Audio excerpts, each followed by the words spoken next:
В воскресное утро, несмотря на выходной, рабочие комбината по благоустройству пригнали тяжелую технику. Их задача – сравнять с землей полуразрушенный каток и площадку под мусорные баки. Для нас это все, конечно, очень радостно и неожиданно, потому что в течение нескольких лет мы решали этот вопрос, никак не могли добиться. Мы писали в разные структуры, начиная от самого софиста, непосредственно управляющей организации, заканчивая Роспотребнадзором. С наступлением холодов не так бросаются в глаза проблемы жителей.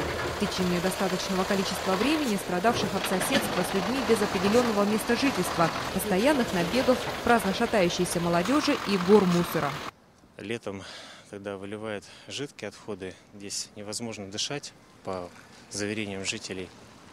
И вообще эти мусорные баки им не нужны, так как они имеют собственный, еще раз, мусоропровод. Освободившуюся площадку вскоре украсит лесная красавица – новогодняя елка. Рядом построят деревянный каток. Вместо сомнительных визитеров сюда будет сбегаться местная ребятня. Инна Изыкеева, Бояр Жигмитов, Женщина Маржаргал, Вести, Бурятия.